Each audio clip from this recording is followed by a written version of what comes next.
Hello, welcome to the SANGFOR Network Secure Training course. In the course, we will introduce the content security. This lesson covers 5 main topics. First part, let us have an overall understanding of content security. There are 3 types of security policies: email protection, URL filter, and file protection. Email security includes content detection, attachment filtering, antivirus scanning, and more. URL filtering is mainly used to filter URL addresses that meet the set conditions. File security includes file type filtering and antivirus, as shown in the diagram. You can see the relevant policies there. Next part, let's talk about the access control. Firstly, traditional packet filtering firewall primarily rely on ACLs for traffic control. While cybersecurity's ACL control protects traffic based on source and destination IP, source and destination ports, and protocol control. However, there is a question here: is it really secure? In particular, the control capabilities are concentrated in Layer 4 and cannot be controlled at the application layer. We also know that there are many unseen security risks in the network. In today's highly digital age, cybersecurity is crucial, but there are many risks that are not easy to detect. We also know that traditional security defense technologies have certain limitations in dealing with network security risks. For example, normal traffic may be mixed with new attacks and abnormal traffic, such as zero-day attacks, which exploit new vulnerabilities such as software for attacks. Similarly, information theft and abnormal behavior should not be underestimated. For example, command control: hackers can control infected devices through servers to steal data. Of course, our common production systems, such as ERP, website, and OA, also have some common vulnerabilities. This shows that even if the traffic passes through the firewall, we cannot guarantee absolute security, as our systems themselves may become targets of attack and could contain potential weak points. So based on this scenario, we can identify and control through Network Secure. Network Secure can timely obtain the composition of network traffic with its high recognition rate application database, keeping our traffic under control and more secure. As shown below, you can see that there are over 9,000 applications in our entire application library to ensure the security of access control. So how is it specifically implemented and configured on the device? We can take a look at the configuration steps. The first step, we can add ACL policy. In the left navigation bar, just click Add. In the second step, we can fill in corresponding policy names, and selecting the source zone, source network address, and destination network address, as well as the corresponding service. Choose the corresponding application according to your requirements. After creating the policy, you can see that the corresponding application cannot be used. In the third part, we will talk about URL file filter. First, let's understand what URL filter is. Network Secure identifies whether URL filtering is allowed or rejected by detecting HTTP or HTTPS requests and takes corresponding measures. We have a question: why do we need URL filter? Because through URL filtering, we can achieve functions such as rejecting adult content. Secondly, we can block phishing and malicious links. Thirdly, we can implement a related control for online videos and games and reject them. Let's consider a typical scenario. When a customer tells us that he, as a network administrator in the company, always encounters the following problems when managing internet users, such as illegal access to bad websites, which may cause certain legal risks. Users visiting shopping, games, or news while working may affect their work efficiency. Or accidentally visiting some malicious or phishing websites, which may cause security risks. Based on customer requirements, we can focus on Network Secure and take a look at the main functions of the product, such as URL filtering, which can reject set URL addresses, including URL filtering for HTTP and HTTPS. Let's take a few examples. Network Secure has tens of millions of URL libraries. In this way, it provides a massive data foundation for URL filter. which can achieve protection for a large number of different types of websites. Similarly, we also have intelligent URL recognition, which accurately identifies various websites through algorithms and technology, and judges whether there are risks or compliance with specific rules. Of course, we also have other options, such as custom URLs, where users can add or set specific URLs based on their unique needs for targeted filtering. In addition, Network Secure also includes various types of URL libraries in our firewall. Network Secure include over 60 types and hundreds of websites, and the rule library is updated every 2 weeks. Similarly, Network Secure URL filter function supports category lookup and custom URLs, as mentioned earlier. So we know that we can use URL filter based on the built-in URL library and custom library to help IT administrators solve this problem. However, before configuring, we need to understand the principle of URL filter. Normally, when you visit a website for the first time, the end device will first resolve the target domain name through the DNS protocol, and then send an HTTP GET request after the TCP three-way handshake.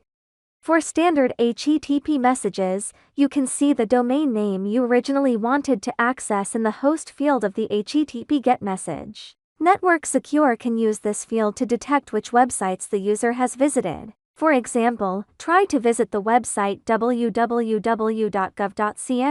At this time, the corresponding domain name information can be obtained from the data packet. Similarly, if the network security policy has filtered the URL, the terminal device sends an HTTP GET request. Network Secure will identify the host field in the packet. The device will disguise itself as a website server and send data with status code 302 to the endpoint device. Network Secure will pretend to be a website server and send an HTTP redirect message with status code 302 to the endpoint device. The source IP is the IP of the website server, which is actually sent by Network Secure. The device IP identifier of the data packet will be changed to 0 × 7051. At the same time, the endpoint device will access the reminder page of Network Secure. For the HTTPS website, after completing DNS resolution and TCP three-way handshake, the endpoint device will send the client hello message and the first stage of the handshake. Although the HTTPS message is encrypted, the client hello message contains the target domain name, that is, in the SNI field. Based on this, it can be found that Network Secure can also block HTTPS websites. So back to our device itself, how do we configure it? Here is a brief description of the general configuration. First, we create the URL object, then add the object in policy template. Add a new policy and select the template created before.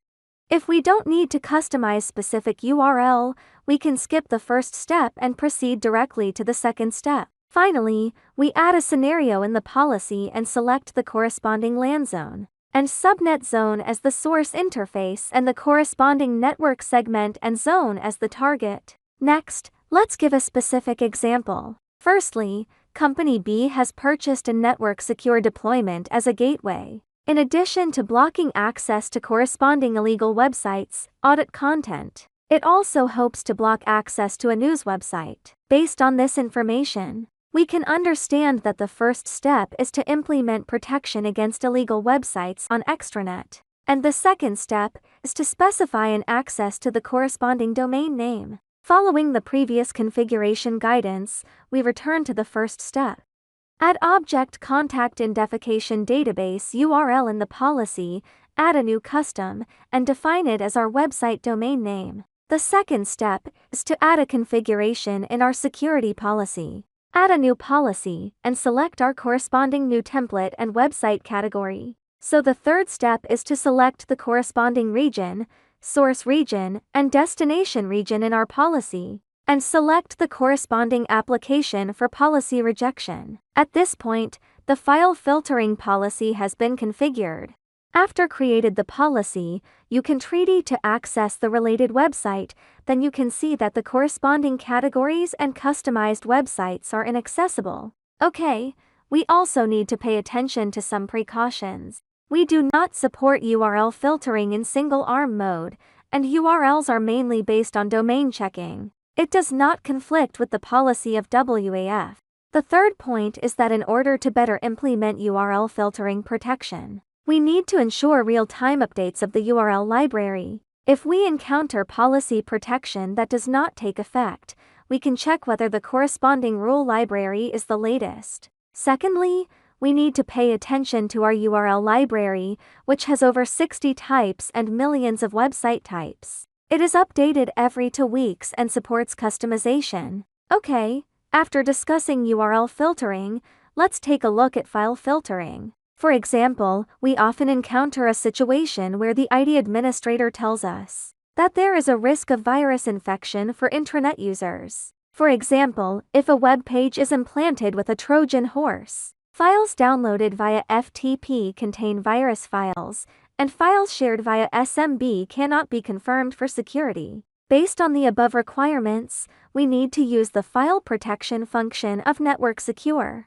File protection can achieve virus file protection for HTTP and HTTPS sites, as well as virus file protection for file transfer through FTP or SMB files. What are the main application scenarios? Mainly when accessing extranet on the intranet, if there is a risk of virus infection, data analysis and blocking can be performed through Network Secure. However, there is a supplementary condition here that we need to pay attention to, which is to clearly limit the file size to be scanned to 2 meters and enable it to affect the performance of the device. This requires special attention. Secondly, it is necessary to clarify the type of virus file compression to be scanned. Currently, it supports 4 layers by default, which will consume certain device performance. In addition, if it is an HTTPS environment, encryption must be enabled, otherwise it cannot interpret specific data packets.